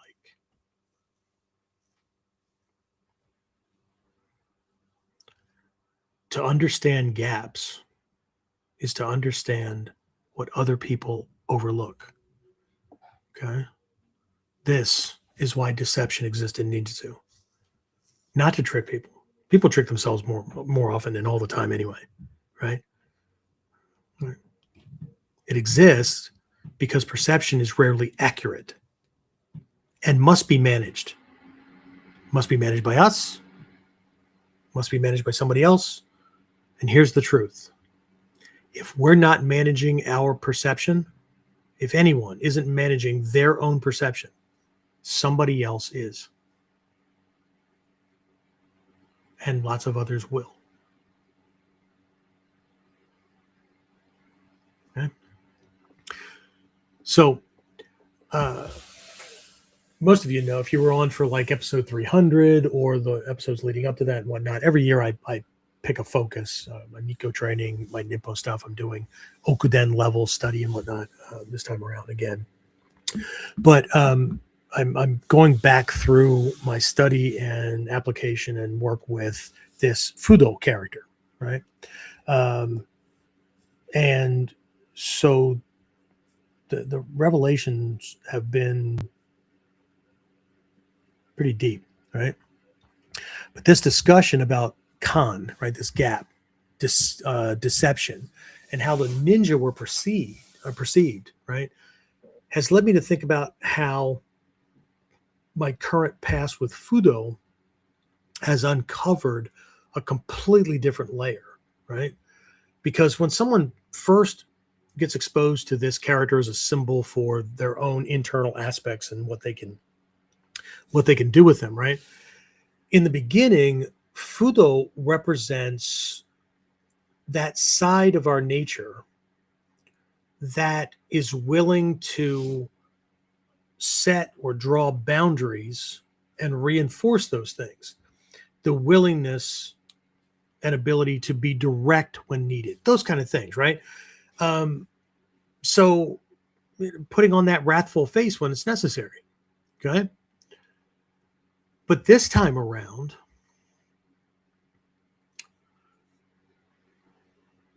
it's not the same. Like that Budo aspect of myself is there, okay? But I rarely, if ever, have to bring it out. And the reason for that is how I see things operating, right? What I mean by that is I don't have to put on this face, right, that tells somebody that I'm not happy or that they need to back off or stand down or whatever, right? Now it's more like the face that the other person sees when they're interacting with me. Okay. Now, some of you guys are on video, others are on audio. So audio kind of have to describe this or whatnot. But I've got this this new statue. I saw this. Some of you guys might have seen this out or whatever. I didn't just think it was cool. I was like, holy shit, I'm working on that. Wow, kismet, right? But this looks kind of freaky, right? Because if I look at it from one direction, it's Fudomyo, right? Flames and fangs and wrathful stuff and all that kind of stuff. And from the other direction, well, look at that. It's all peaceful and content and right shit like that, right? So bipolar disorder? No, it's not that, right? So what this is showing is that the aspects are always there, right? But it's not my choice anymore, right? I will be me because I have boundaries. I have, I live my life a certain way. I have my morals, my ethics, my standards. There's certain people that are allowed in, right? I open and close gates as my territory, right? And so I have a life vision. I'm clear about who I am, how I do things, those kind of things, right? So here's what ends up happening with those faces. It's not me choosing whether I'm going to be the calm, collected, nice guy, right? Or the fangs are going to come out. I'm going to tell this person where the bear defecates in the buckwheat or whatever. It's not about that, right? I am consistent. Okay. I am consistent. And so, because I lead with truth and authenticity and things like that, if the other person that I'm interacting with is the same way, they're calm, they're peaceful, right? There's no hidden agenda. There's nothing I'm picking up on or whatever that's got, whatever, right? They see the one face. Okay. Not because I showed it to them, but because our interaction, what they see is this peaceful, content person, right? But if they're coming at me with hidden agenda, intent, whatever, and I can see through those kind of things, and I don't have to go, there's the door, there's the lawn. I don't have to do that. I can go, yeah, no. I'm not having this. I'm not having this discussion. I'm not. Yeah, no. I'm not participating. Okay. Whether or not they have a meltdown, return with rage or anything like that, or just walk away and tell everybody what kind of an asshole I was, how mean I was, how unaccommodating I was, or whatever. Right. See, they're responding to the face that didn't let them get away with their shit. But I don't have to be an antagonist. I don't have to be them in a different body. They will see reflected back, right, what matches their intent. It's very interesting. Very interesting. All right. So, again, my face stays the same, right? But what they see is different. Okay. Not because I showed something different. I don't change.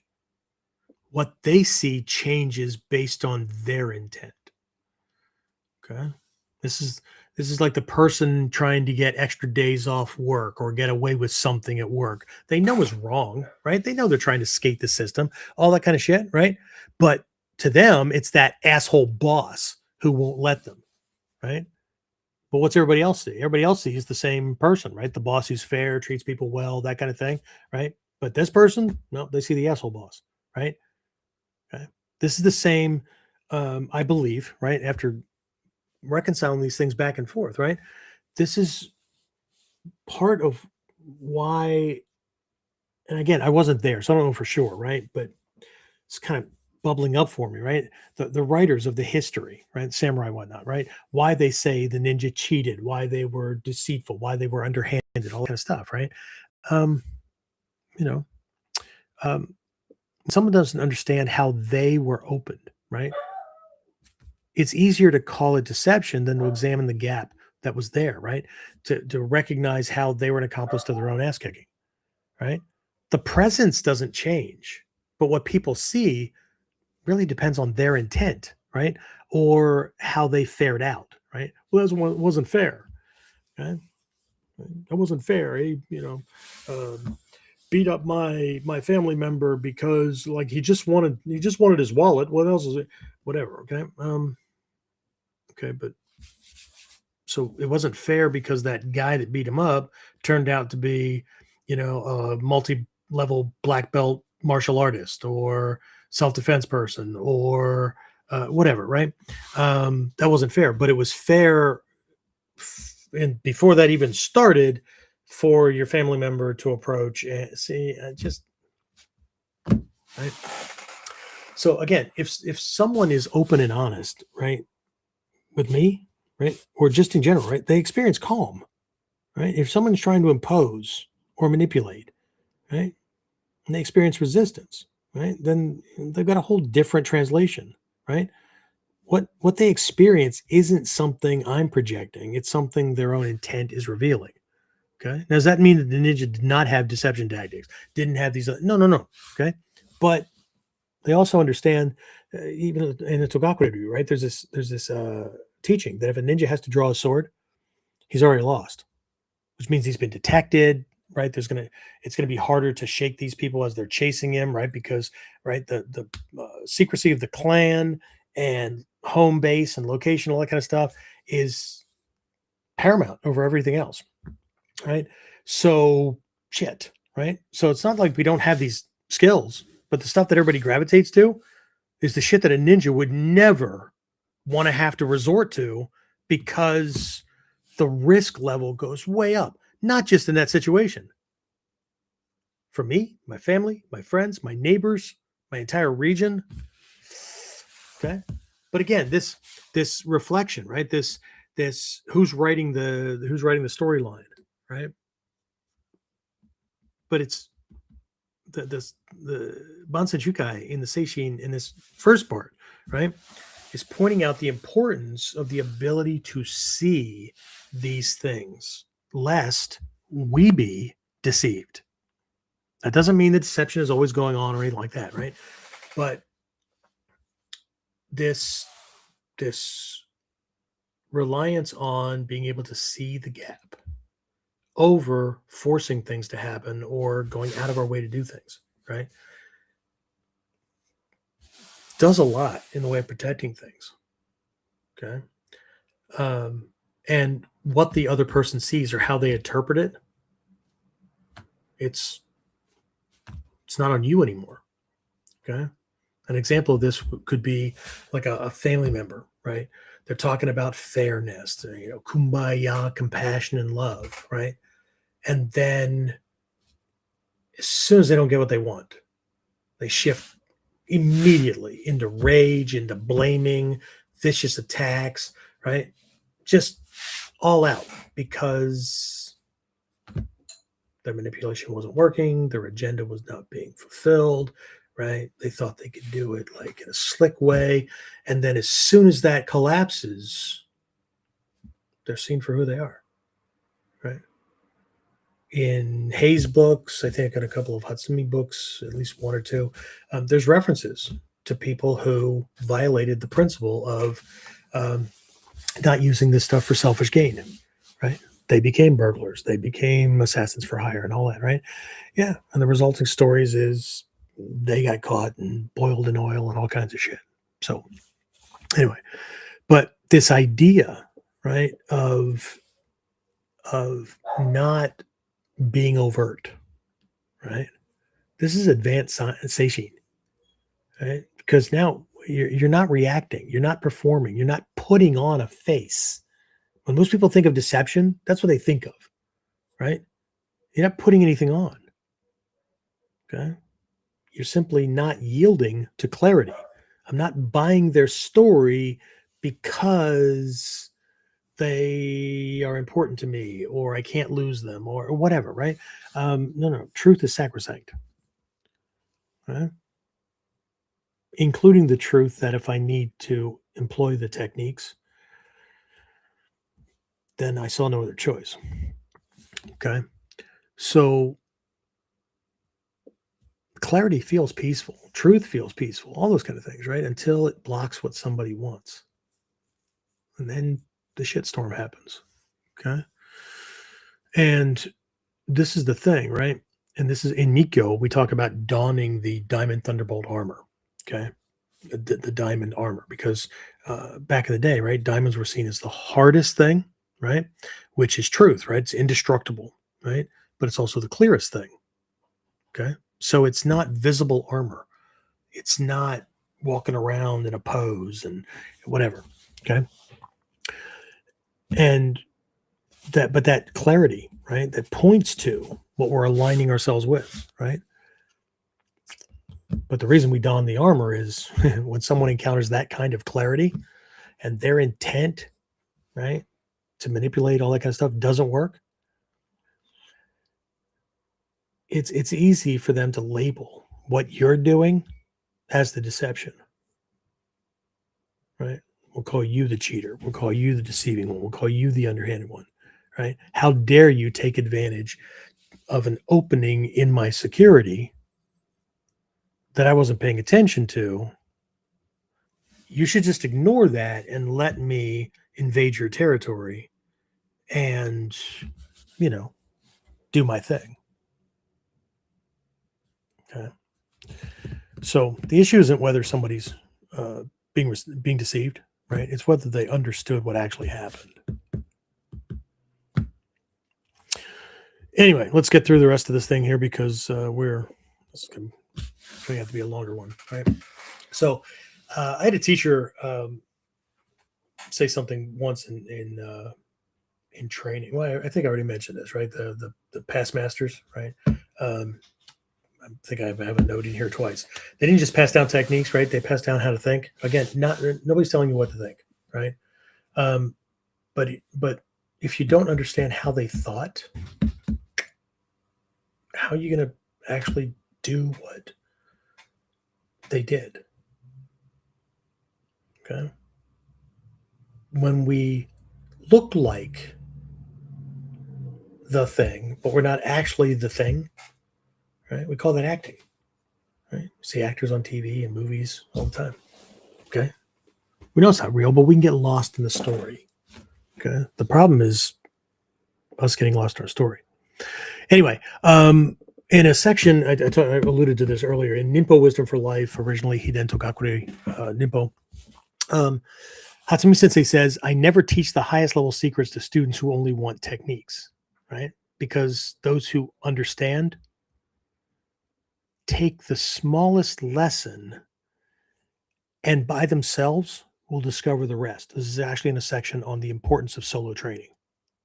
Okay. Not the, I can't train if I don't have a training partner. I can't train if I can't get to the dojo. He gives the highest secrets, or gave the highest secrets to those who he could give the smallest lesson, and they would discover the secrets on their own. Okay. Kind of reminds me of a story I heard once about God of all people, right? God asking a wise man, right, where to hide the truth. Right? He's trying to decide, okay, look, I need to make this worthwhile, right, finding for human beings, right? Because they're just going to take it for granted if it's just, what if I just give it to them, right? So he's thinking about these things. He goes to this wise man sitting on top of a mountain, and he says, but I need to do this thing, right? So I was thinking about like on a high mountain here, like where you are, right?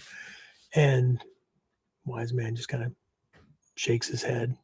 He says, but I've also thought maybe if I put it at the deepest depth, right, in the ocean. Wise man shaking his head no. And he comes up with a couple of ideas, and the wise man just keeps shaking his head. God says, okay, like, where would you hide the truth? The wise man just put his fingertip out in front of his nose, not quite touching it, just put it right out in front of himself. And he goes, I put it right here. They'll never look for it there. Okay? And that's exactly what we're talking about. The truth, the principles, the secrets, right? We're never hidden in some remote place, right? They're right in front of us, in the movement, in the timing, in the space. But if we don't know how to see, we'll miss them. Okay? Again, that's why he talked about the importance of solo training, not training with an instructor, especially, he points out, not training with an instructor who's all about techniques and about because if you train with an instructor who's all about techniques, that's all you're going to end up with, right? And not giving high-level secrets to those students who focus only on techniques, because they're just going to like regurgitate them, just repeat them or whatever, nod, chest out, whatever, right? He specifically talks about students who he can give one technique or one lesson to, and they'll literally run with it, right? They'll go study on their own because they're as committed to learning and mastering Ninpo or whatever it is that they're like just all about, right? As much as he was. They'll study physics, they'll study history, they'll study religion or spirituality, they'll study whatever it takes to get this stuff, and it'll be them that discover the deepest secrets, but not because he gave it to them, but through their own work and their own effort, right? And this is why you could say that he doesn't have to teach those students much, right? Because they're not waiting to be shown the next thing, right? They're learning how to see what's already there, right? He's always said you only need one technique. He could write an entire book on one technique. That speaks volumes. No pun intended. Well, you know what? Fuck it. Pun intended. All right. So let's bring this back to the Bansenshukai, right? That's why the Bansenshukai begins with Seishin, because without that, everything remains hidden, even when it's right in front of us. Right? The secrets aren't hidden from you.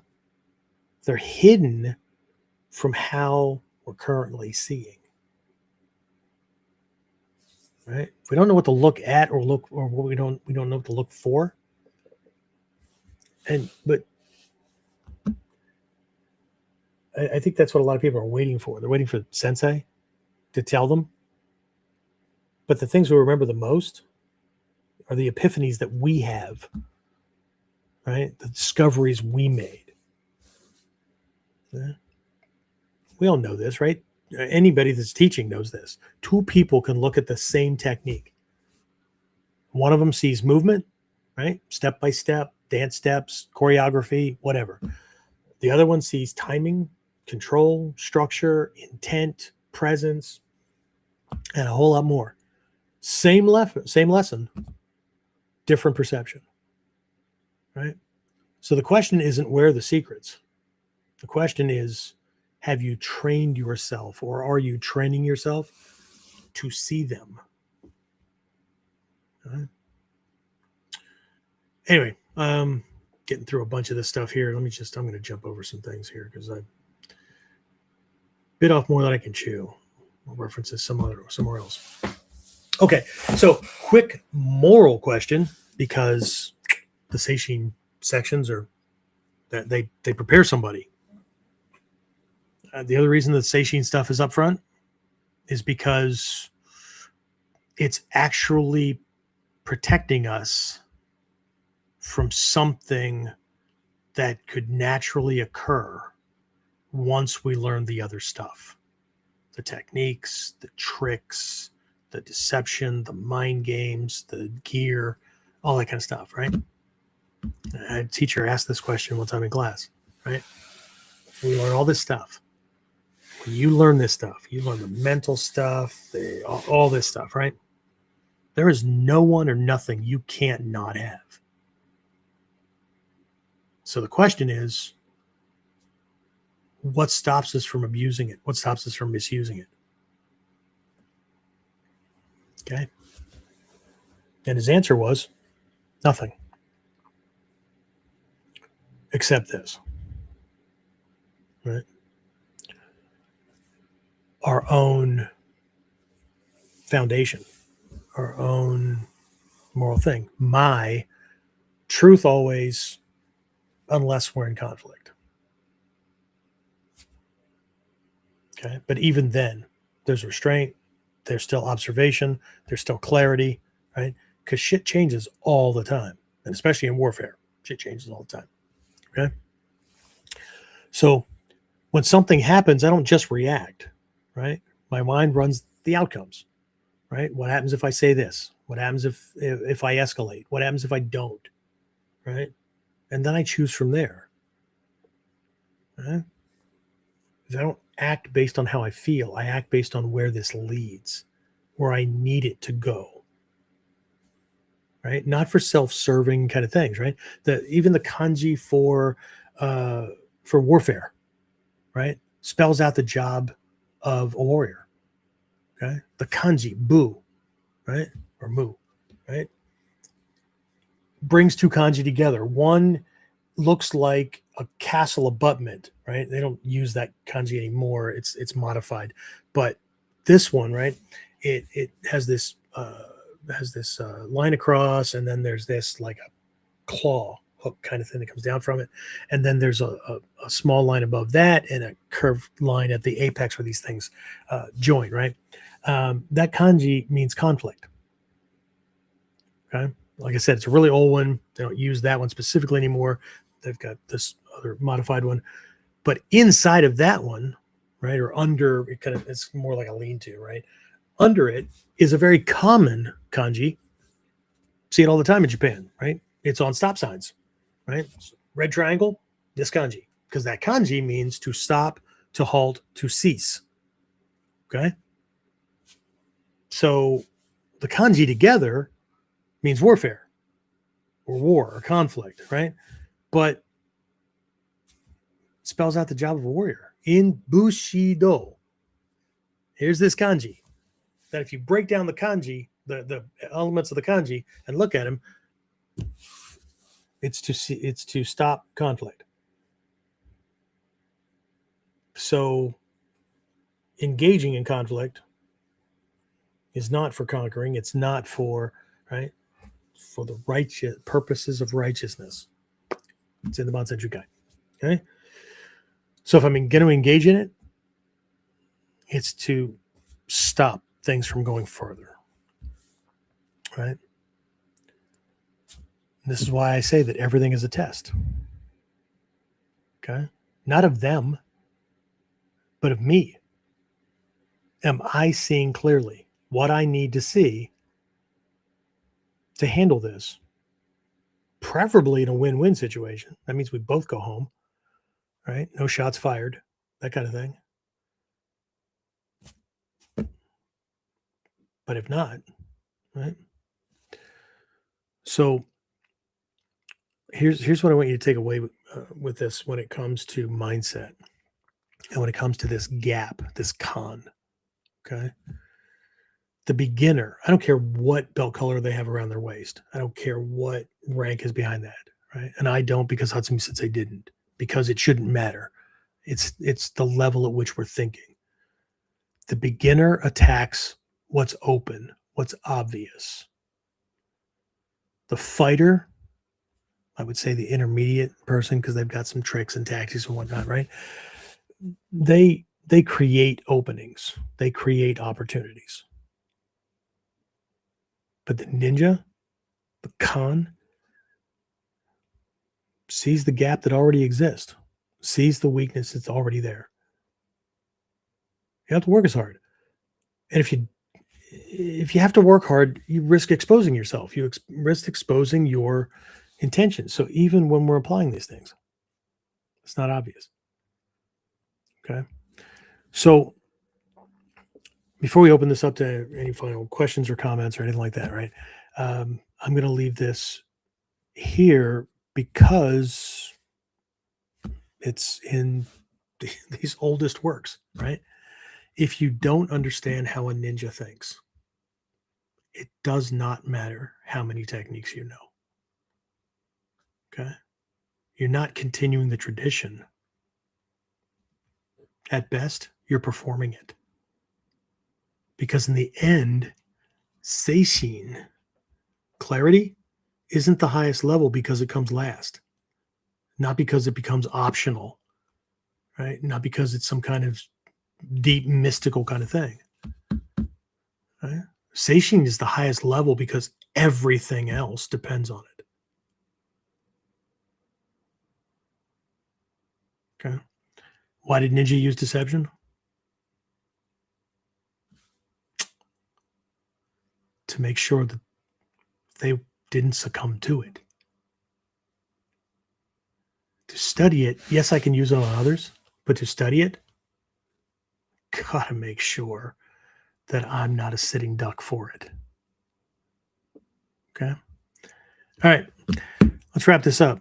Don't forget, we still have 4 slots open for the Japan trip that's coming up, May 11th to the 25th. If you need information, onlineninjaacademy.com/Japan-trip. We're doing spring camp late this year because of the Japan trip. So it'll be sliding just under the wire for when the calendar says summer's kicking in. So June 12th, 13th, and 14th here in East Central Pennsylvania, we're doing this. And the theme is Japan recap. So if you can't make it to Japan, but you want to get some of the lessons and whatnot that we pick up while we're over there, that'd be the next best thing. Okay. So I don't have anything on the events page yet, but there is a dedicated page set up for it. That is onlineninjaacademy.com / what is it? It is spring-camp-Japan-Japan-trip, I think. Yeah. James can toss that into the chat thing, or we can make sure it goes out with the down in comments and stuff like that. Not a big deal. All right, emails, one's already gone out, and social posts and whatnot have already begun letting people know about these things. So anyway, that's that. I will not be doing a Whiteboard Wednesday this week because I have some medical things to take care of. I'm fine. I just need to travel 2 hours away, one way, just to go be checked and seen. It's a military thing. Anyway, that's it. So questions, comments, complaints. I think I may have lost James. Oh, there he is. Ta-da, look at that. Like a ninja popping up to surprise. That wasn't deception. That was just ta-da. Questions, comments, complaints. Alan had what comment sometimes when you say you're fat and old, it makes me think of all the times you've told me not to say things about myself in a negative way. Yeah, but those aren't my words. When I'm saying them, I'm referencing what other people are saying. It's not the same. It's not self-deprecation. I'm parroting other people's words. Those are the perceptions. But nice catch. Stop saying those things about yourself. Okay. In one translation, I have two translations of the Bansenshukai. I have two of the Shoninki, and I think I have one somewhere of the Ninpo. But either way, in the one translation of the Bansenshukai, there's a little bit more clarity with the whole tell the truth all the time, right? It even goes so far as to say, don't joke or whatever about yourself or those kind of things, right? Because like if you speak lowly of yourself, even in jest, your subconscious mind, and it doesn't say this, modern science proves it, your subconscious mind doesn't know the difference. And so since you attach the word I to it, or me, it accepts it and changes that little Polaroid snapshot. If you don't know what that is, then whatever, your selfie, right? that your subconscious mind holds about you, who you are, who you think you're not, whatever. Okay. So, and Bruce Lee pointed that out in his Tao Jeet Kune Do. He was very explicit about don't condemn yourself, even in jest, right? And this is the reality of it. Okay. So be honest with yourself. So am I overweight? Yes. Am I old? Relatively speaking, yeah. Right. Am I bald? Yeah. So I'm not speaking badly about myself. Those are truths. Okay. The difference is I'm not using them in a demeaning way. I'm not using them to undermine or they're not coming from a place of low self-esteem. Okay. So, I mean, if somebody throws those things at me, what's my response? Okay, yes. That's it? That's all you got? Thank you, Captain Obvious. Anything else? Anyway, so what else we got? Maury said, amazing looking statue and lesson. It was smaller than I thought it was going to be. But then maybe that's the story of my life. No, anyway. Yeah, no, I had just started on this next round with Budo and this kind of work, and like this freaking thing popped up on my I think it was a Facebook ad that was this new art and whatnot, and that's just one version. They have many different versions of it. Some of it's just that the calm, peaceful side of it, the whole thing. But it's this, to me, it looks like almost like driftwood or broken coral or whatever. I was hoping when it got here, it wasn't one of those cheap, 3D printer versions and whatnot. And it's not. This is it's either cast or it's actual. I mean, I think it's stone. I don't think it's cast. So anyway, yeah, good stuff. All right. Is that it? Last one is Trinity said hello. Hey. He just jumped on. Yeah. Trinity will be the next one who wants to. She'll catch up on this, but she'll be the next one that wants to steal these books from me. just for the Seishin parts and whatnot to reconcile, not reconcile, like adjust or whatever. But she's been diving into the Seishin and this side of the study and training for quite a while. Could be the psychology and intelligence background that she has. Not intelligence like she's smart, because she is. I mean intelligence world kind of thing. So anyway, see where all that goes. But if you have access to these things, if you read nothing else, because most people leaf through it. Oh, that was look, they made a lantern with this kind of thing, or they made a fire starter by putting the coals from last night's fire in a bamboo fashion tube kind of thing. James, you know what I'm talking about, right? Mm-hmm. I mean, that was the technology of the day, right? I mean, shit, carry a Bic lighter. Some people are still doing cosplay and making shit like that, right? Or the Mizugumi, right? And you walk across water with this stuff. No, they were like snowshoes for marshy areas, right? Yeah, don't do what they did on Mythbusters and have to fill an entire pool with, like, what was it, cornstarch to get it to work even a little bit. No. Again, they're references for people that are already in the system, and it was a catalog of a collection of tactics and things like that. But it's not a beginner's manual. There's no attempt in there to go, hey, even the Seishin stuff, right? There are references. There's lots of stories that the original author,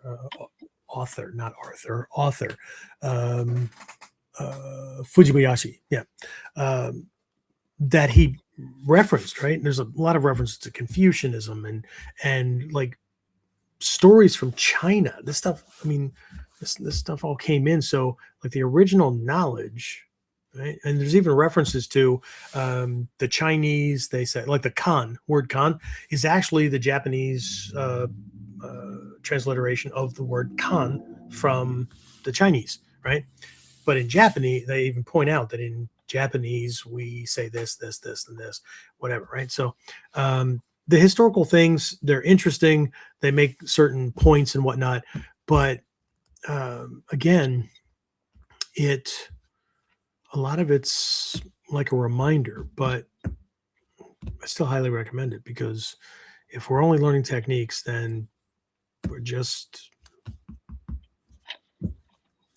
we're hinting at the fringes of something that most people have no idea how far it goes, how deep it goes, what it actually involves, and what keeps someone operational, kan or the ninja or whatever, long after the six-pack abs disappear or the hairline recedes or they're not able to climb walls anymore, or because it's never been about that, right?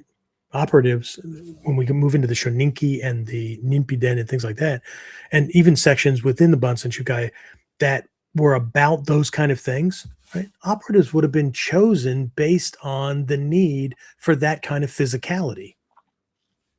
But like, who do you want farming the area out in front of this freaking castle?